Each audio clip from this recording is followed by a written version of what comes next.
Bienvenidas y bienvenidos a Amor Original. Mi nombre es César Soto y este es el tercer capítulo y final de esta serie a la que hemos llamado La Bruja, la Bestia y los Muertos Vivientes.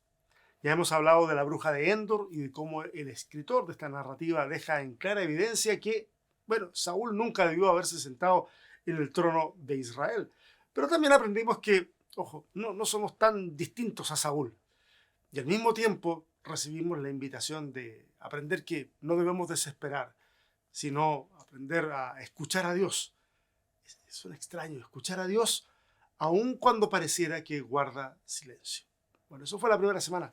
La segunda semana nos fuimos que fue la semana pasada, nos fuimos con la bestia de Babilonia. Este relato que les recordó a los judíos del siglo II de que así como Dios sometió a Nabucodonosor, también sometería al nuevo imperio, en este caso personificado en Antíoco Epífanes IV, un hombre terrible que llegó al extremo de prohibir el culto a Yahvé. Instala el culto a Zeus en el templo de Jerusalén y establece ahí mismo el sacrificio de cerdos. Este es un relato, me refiero a Daniel, es un relato de esperanza, pero también es de desafío para nosotros. El cambio que deseamos en el mundo comienza por ti y comienza por mí, por supuesto. Nosotros somos las manos y los pies de Dios en la tierra. Y claro, no renunciamos a la oración. La oración nos ayuda a alinear nuestro corazón al corazón del Evangelio, pero somos nosotros los que debemos actuar contra las fuerzas del mal en el mundo. Fuerzas que a veces vemos tan negativas que podríamos llamarles demoníacas o diabólicas, pero que en realidad, y yo sé que hay misterios que no logro resolver al respecto de la maldad en el mundo, pero las fuerzas de las que estoy hablando son muy humanas. Aunque no queramos verlo, en nosotros está el potencial de traer el shalom a la tierra o de desatar verdaderos infiernos.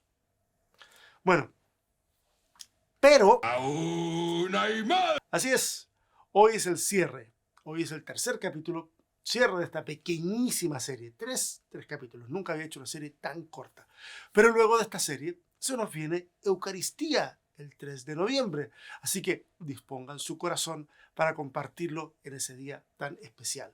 ¿Ok? Si quieres participar, puedes solicitar más información en los comentarios. Ya he hablado muchísimo de qué se trata esto. Si quieres más detalles, también pregunta. Pero eso no es todo. Se nos viene, ay Señor, se nos viene Adviento, la serie de Adviento.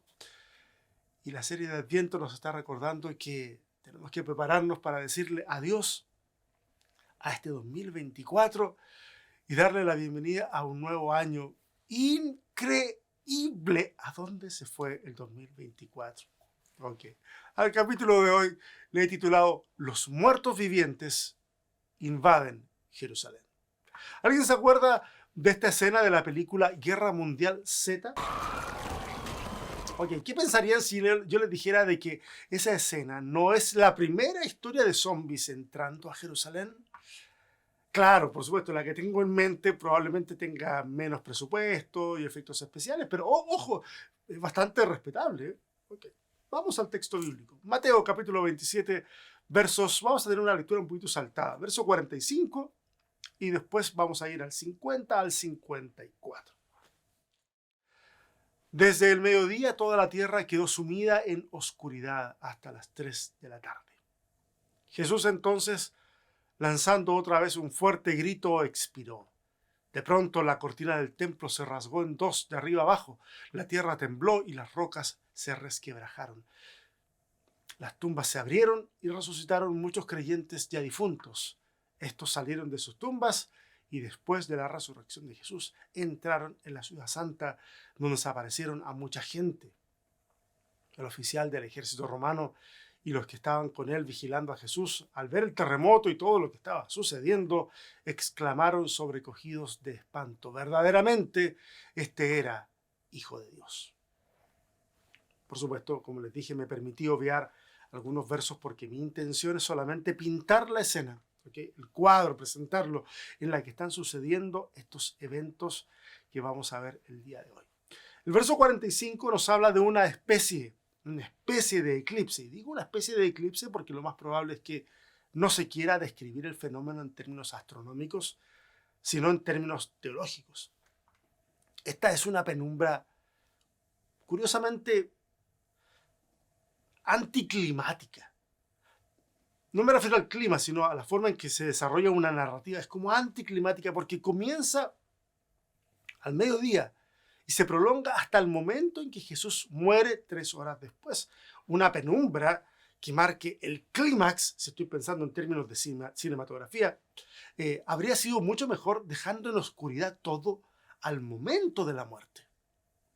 Pero ojo, que se alumbre todo, que la luz vuelva una vez de que Jesús muere, también es parte del plan teológico del evangelista. Y vamos a hablar de eso también. Nos saltamos al verso 50. Jesús muere lanzando un grito que debió sentirse desgarrador. Y acto seguido ocurren 4 eventos. En el templo de Jerusalén, la cortina del templo que dividía, separaba el lugar santo del Santísimo, se rasga de arriba a abajo. El verso 50 termina diciendo que la tierra tembló, que las rocas se quebraron, las tumbas se abrieron y resucitaron muchos creyentes. Otras versiones dicen resucitaron santos que habían dormido.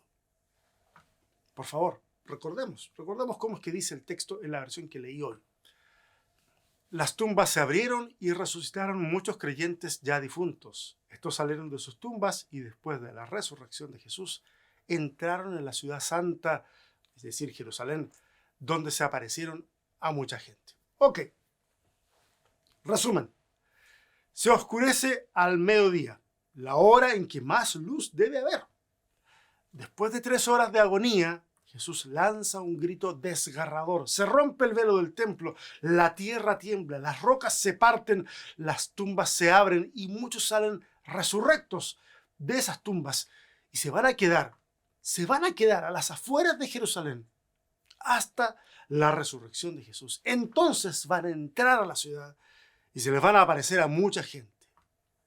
Oye, en la Biblia y todo, pero no se puede ser más Halloween que eso. Pero... ¡Aún hay más! ¡Ay, ya basta, Homero! Bueno, hay un oficial romano. Hay algo más. Está este oficial romano que aquí aparece como que hay más gente. En otras versiones dice que solamente es el centurión que estaba ahí. Hay un oficial romano que al ver lo que estaba ocurriendo, y la verdad que habría que preguntarse qué es lo que ve, qué es lo que alcanza a ver. Que vuelve la luz, que el terremoto, evidentemente se pretende que todos lo perciban, pero el resto de las cosas posiblemente no las ve. Entonces no es posible saber qué es lo que están viendo. Pero tiene una declaración importante. Dice, verdaderamente este era Hijo de Dios. Que viene a ser el sello de una escena que muestra que lo que no fue evidente para el sistema religioso de la época, sí lo fue para un oficial del imperio. Ustedes tienen que percibir que la nota de ironía ahí en esa parte final es enorme. ¿Se dan cuenta? Tal vez la palabra majestuoso no es la adecuada. De lo impactante, sí, puede ser una mejor palabra. ¿Se dan cuenta de lo impactante de esta escena? Lo que estamos leyendo es teología narrativa. Y le haríamos un triste favor al Evangelio si nos pusiéramos a invertir tiempo y esfuerzo en intentar explicar la precisión histórica del cuadro que nos está pintando el evangelista. Porque tiene otro objetivo. Tiene el objetivo de atraer nuestra atención, de impactar nuestra imaginación para comunicar algo. Hay algo, escúchenme bien porque esto nos atañe a todos. Hay algo de lo que no siempre somos muy conscientes. Yo me topo con frecuencia con personas que afirman ciertas partes de la Biblia al pie de la letra, pero que nos han tomado el tiempo para reflexionar en lo que eso significa o las implicaciones que conlleva afirmar lo que afirman. Personas que no ven el valor simbólico de lo que están leyendo en la historia porque creen que leer esto de manera simbólica sería lo mismo que afirmar que la Biblia miente. Y aquí la mentira no cae dentro de las categorías literarias que estamos analizando, en este caso un evangelio. Entonces, hagamos el ejercicio, hagamos un ejercicio. ¿Qué sucede si nos plantamos en una campaña apologética intentando comprobar que lo que acabamos de leer es la descripción exacta de lo que pasó? Veamos, y por favor, acá yo voy a asumir el rol del escéptico, así que les ruego que me tengan paciencia, porque no nos vamos a quedar solo con lo que viene. Ahí tenemos más cosas. La oscuridad. Ok, la oscuridad. Tal vez ustedes han visto algún video por ahí que dice que hay un eclipse que ha sido corroborado por la NASA, que es más o menos en esa fecha y en esa zona geográfica. Porque de hecho es perfectamente posible calcular eso. Bueno, quiero decirles que en este caso eso es correcto. Ese eclipse existió. Lo que no es correcto es la interpretación de la información. Porque la NASA habla de un eclipse lunar, no solar. Pero quienes han hecho los videos hablando del tema, bueno, no se dieron el trabajo de entender lo que estaban leyendo. Probablemente no, yo no digo que hubo mala intención, yo digo que hubo falta de rigor científico y exceso de entusiasmo. Verán, aprender a leer de manera comprensiva la información de la NASA o el texto bíblico. Aprender a leer de manera comprensiva nos puede salvar de someternos a mofas innecesarias. Pero bueno, ¿qué hay del resto de los eventos? Pues bien, buena suerte ahí intentando comprobar, por ejemplo, que la cortina del templo se rasgó. Y de seguro habrá alguien que pueda decir, oye, es posible que alguno de los sacerdotes converso al cristianismo haya pasado esa información. Y es cierto, es posible.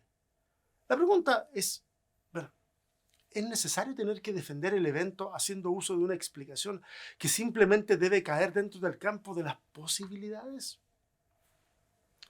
Porque fuera del relato que nos ofrecen los evangelios sinópticos, y no olvidemos que en esta parte del relato, Mateo y Lucas adaptan el trabajo de Marcos. O sea, Marcos es la fuente, no hay otra.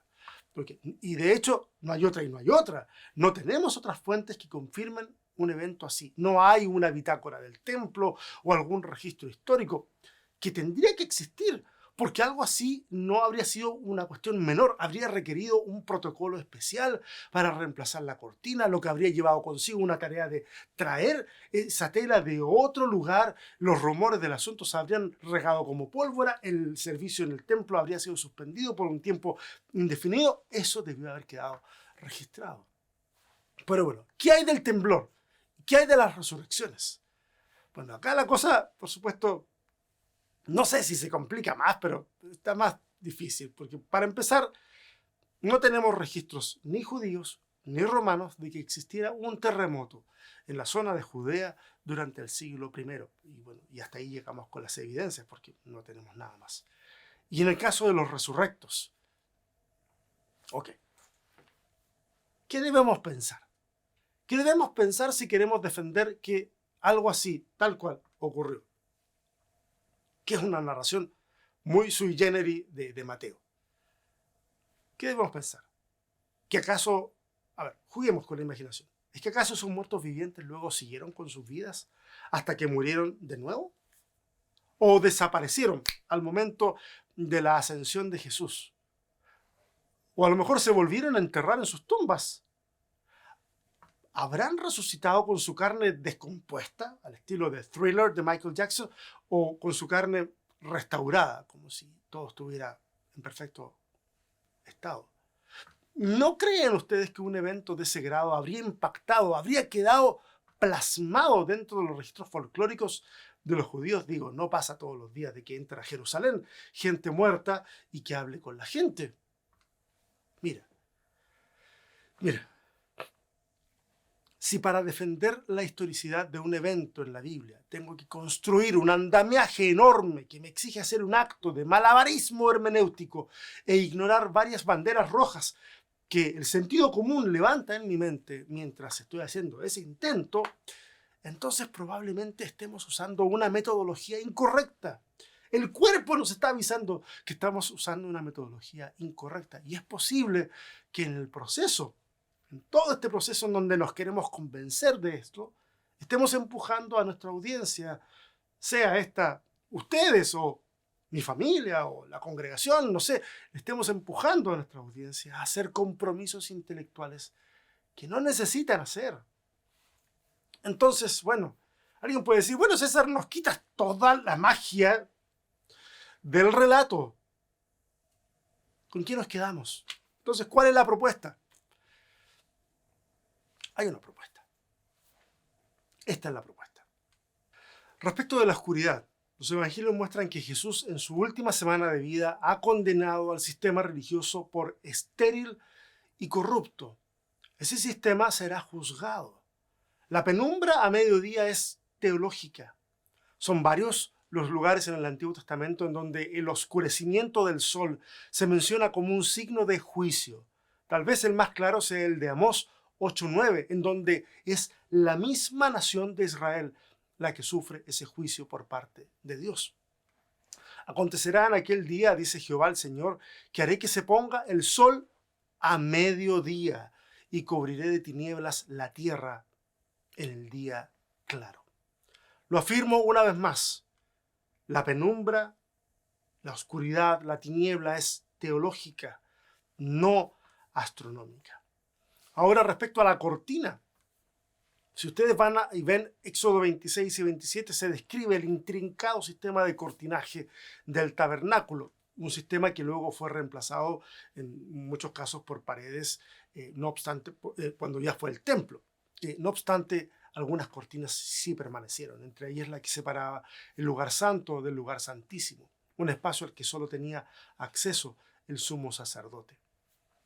Que esa cortina se haya rasgado, ya lo dije, es difícilmente corroborable. De hecho, es obviado en el Evangelio de Juan, pero tiene una carga teológica importante. Y eso es lo que no debemos olvidar.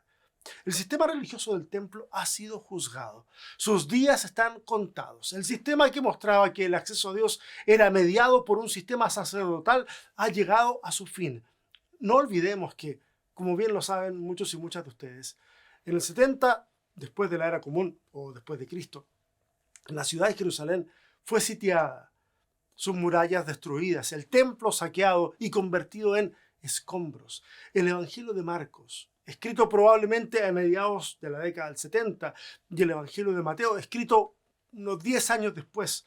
Bueno, sus escritores ya han visto ese juicio sobre el templo, han visto confirmadas las palabras de Jesús cuando dijo que no quedaría piedra sobre piedra, y concluyen que la cuenta regresiva para la ejecución de ese juicio comenzó el mismo día de la crucifixión. Y el velo rasgado de arriba a abajo representa el inicio de esa cuenta regresiva. Bueno, entonces, ¿y qué hay del temblor y de los muertos que salen de las tumbas? Bueno, los evangelios son escritos y difundidos mientras aún están vivas muchas de las personas que fueron testigos oculares del ministerio de Jesús. ¿A qué voy?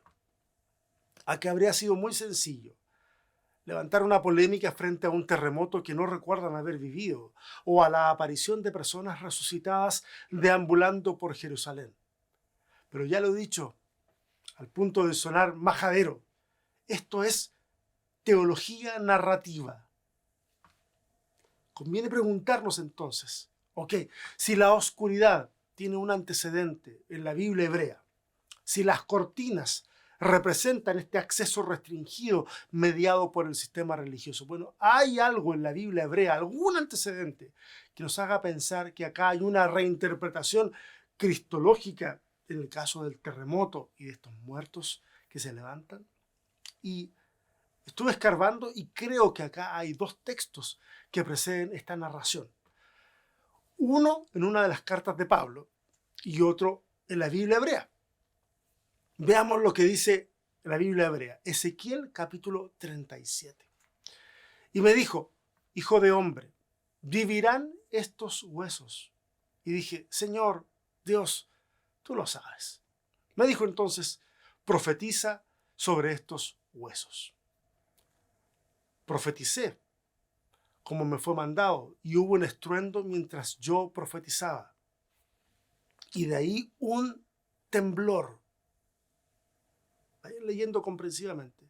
Y de ahí un temblor, y los huesos acercaron cada hueso a su hueso. En la visión de Ezequiel 37 se nos muestra un relato de restauración. Y fíjense, hay elementos que se conectan. Hay un temblor y luego, especialmente si tú sigues leyendo toda la historia, hay una resurrección masiva. Yo leí un pedacito nomás. Ustedes lean completo, o si ya conocen la historia, saben lo que viene. Hay una suerte de resurrección masiva. Y es importante notar esa nota de restauración en ese texto de Ezequiel. Porque de acuerdo al texto del Evangelio, la oscuridad termina cuando Jesús muere. Es decir, los muertos fuera de sus tumbas son un signo que se manifiesta a plena luz. La restauración ha comenzado. Pero les dije que hay también una referencia anterior de parte del apóstol Pablo. Y acá es probable que ustedes digan, oye, César, tú estás cometiendo un error, porque los evangelios claramente están antes de las cartas de Pablo, así están en mi Biblia. Pero no es un error. Las cartas auténticas de Pablo fueron escritas primero que los evangelios. Lo que sucede es que los editores de nuestras Biblias, al parecer con la intención de mostrarnos la historia en un orden más o menos cronológico, prefirieron la opción de ubicar primero los evangelios, porque narran eventos anteriores al ministerio de Pablo. Bueno, esa sería la explicación. Pero es una cita anterior al evangelio que estamos leyendo. Primera de Tesalonicenses, o primera a los Tesalonicenses, capítulo 4, verso 16. Porque el mismo Señor, con aclamación, con voz de arcángel y con trompeta de Dios, descenderá del cielo y los muertos en Cristo resucitarán primero. Hace algunas semanas vimos con detención este pasaje, ¿se acuerdan? Cuando hablamos del rapto y de la confusión que hay con la segunda venida de Jesús, ¿se acuerdan? Si no se acuerdan o tienen curiosidad porque no lo vieron, me piden el link y yo se los envío con gusto. Pero para darle coherencia a lo que estoy diciendo, voy a invertir un minuto, no me pidan mucho detalle, es un minuto para explicarlo de forma rápida. Cuando el emperador o un alto funcionario del imperio iba a una ciudad, la ciudad le daba la bienvenida. Y lo hacía de varias formas, entre esas salía a recibirle. Pero de alguna manera eran los muertos de la ciudad los que le daban la bienvenida, entre comillas, primero. ¿Por qué? Porque los cementerios se ubicaban a las afueras de las ciudades.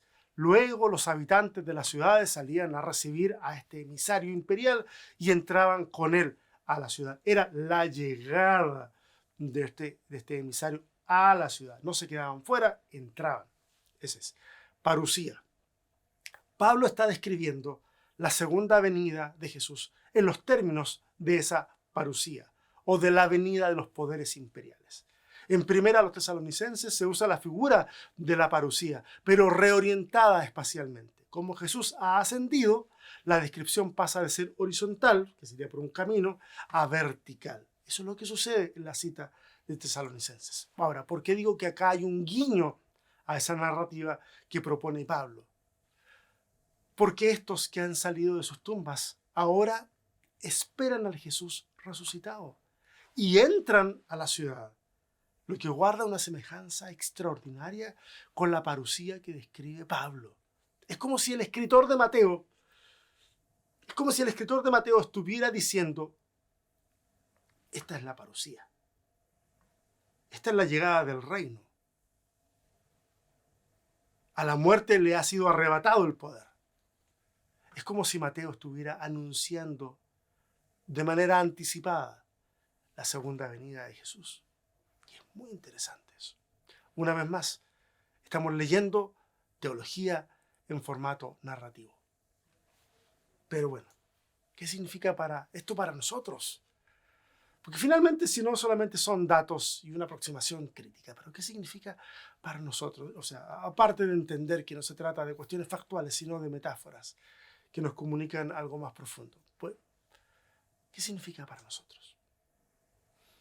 Hay algo de lo que me referí tangencialmente, pero de lo que no he hablado en profundidad. En esta historia, las tinieblas solo duraron 3 horas. Luego el sol volvió a brillar.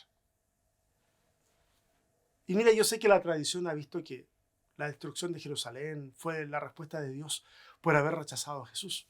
Ojo, el texto no lo dice.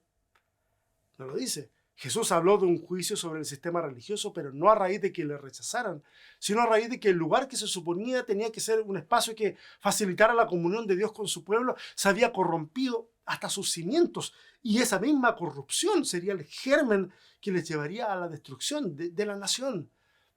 Pero es innegable que la tradición ha visto la destrucción de Jerusalén y del templo como una respuesta por rechazar a Jesús. Yo no acepto esa idea, porque me hace volver a la idea de un Dios retributivo, me hace volver a la idea de un Dios que está dispuesto a castigar a un pueblo por el rechazo expresado por una generación anterior, una generación que en su mayoría, o sea, la actual, la que sufre el castigo, es una generación que en su mayoría no había nacido al momento en que Jesús murió. O sea, digo, ¿qué pensarías tú si fueras castigado por algo malo que hizo tu padre o tu madre? ¿No verías eso como algo injusto? Yo acá sigo la línea teológica del Evangelio de Juan, que dice en el capítulo 3 que la condenación no es otra cosa que rechazar la luz de Cristo, porque acercarse a esa luz expondría las obras que hacemos en las tinieblas. Y en este relato hay tinieblas y también hay luz. Pero las tinieblas solo duraron 3 horas. Mira, yo no creo en un Dios airado que anda buscando la oportunidad para poder descargar su ira sobre ti. Yo creo en el Dios del que habla el Salmo 5, que dice que su enojo es momentáneo, pero su bondad dura para siempre. La oscuridad del mediodía, la oscuridad que representaba el juicio de Dios, fue reemplazada por la luz, por la vida, por la esperanza. Las tinieblas solo duraron 3 horas. Pero su luz, esa luz que ha estado con nosotros desde el origen de los tiempos, su luz es la que alumbra a cada ser humano que ha existido. Su luz nos alumbra a nosotros hoy. Nadie es tan malo que no pueda ser alumbrado por esa luz. Así como nadie es tan bueno que no sea capaz de admitir que dentro suyo habita también cierta oscuridad. Y algunos seres humanos han buscado refugio en su oscuridad y se han alimentado de odio, de resentimiento, de rechazo. Otros han enfrentado sus demonios y los han expuesto a la luz de Cristo para experimentar libertad. Tú y yo somos llamados a dejar que esa luz brille para que el mundo recobre la esperanza. Tal vez no tenemos la fuerza para evitar que los misiles sigan cayendo en Oriente. Tal vez no tenemos la fuerza para evitar que los países se sigan armando hasta los dientes mientras la salud y la seguridad social, la educación colapsan. O tal vez sí, hay gente que nace con un llamado y logra ese tipo de cuestiones. Yo al menos no tengo esa fuerza. A lo mejor tú no la tengas. Pero ¿sabes qué? Tal vez nuestra luz, tal vez nuestra luz pueda evitar que doña Alicia siga siendo golpeada por su marido alcohólico. Tal vez nuestra luz pueda poner un plato de comida en la mesa de Carlos y su familia. Tal vez nuestra luz pueda evitar que alguien termine con su vida porque ya no le encuentra sentido. Tal vez nuestra luz sea capaz de hacer lo que otros pensaron que era imposible. Cada vez que lo hacemos, lo que estaba muerto resucita. Y alguien puede experimentar una teofanía inesperada. Sin predicaciones forzadas, sin versos bíblicos que se lanzan sin cesar y sin reflexionar absolutamente nada, que se lanzan como bombas, sin pretender justificar que la bondad que hacemos vale la pena porque está en la Biblia. No. Solo brilla con la luz de Cristo. Porque las tinieblas solo duraron 3 horas. Solo 3. Oremos. Señor, qué fácil es quedarnos estancados en en los detalles macabros de las historias. Qué fácil es quedarnos estancados en la oscuridad del mediodía y no darnos cuenta que luego de la oscuridad hubo luz y hubo vida. Y a veces nos cuesta tanto llevar esa vida a la práctica. A veces nos cuesta tanto dejar de que nuestra luz brille. Lo dije y lo repito, buscamos refugio en nuestra oscuridad, en nuestra tiniebla, cuando tenemos que fortalecer y alimentar la luz que está en nosotros, que es tu presencia, que eres tú. Danos la motivación necesaria para brillar. Impúlsanos a hacerlo. Que podamos mirar a nuestro alrededor y podamos sentir de que puedo hacer algo. Mi luz puede traer esperanza, por pequeña que sea. Como decía la canción esa tan antigua, que esa pequeña luz debe brillar. Y sí, a veces no tenemos una gran luz, pero esa pequeña luz es capaz de desafiar las tinieblas más densas. Ayúdanos, Señor, a poder desafiar esas tinieblas. Amén.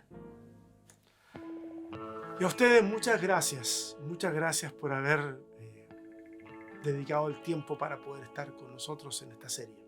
La próxima semana vamos a tener Eucaristía, así que si ustedes están interesados en participar o no saben de qué se trata, mándenme un mensaje, conversamos y van a poder participar de ese momento que es tan lindo.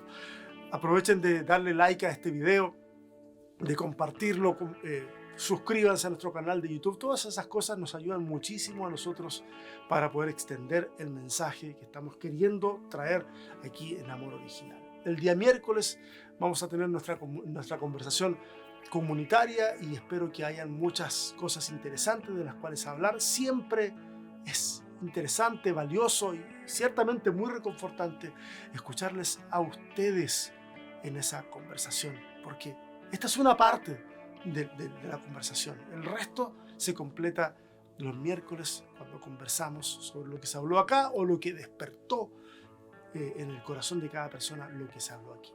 Así que bueno, si Dios lo permite, nos estaremos viendo el miércoles o en un par de semanas. Un fuerte abrazo, sean una buena noticia para alguien durante su semana. Nos vemos.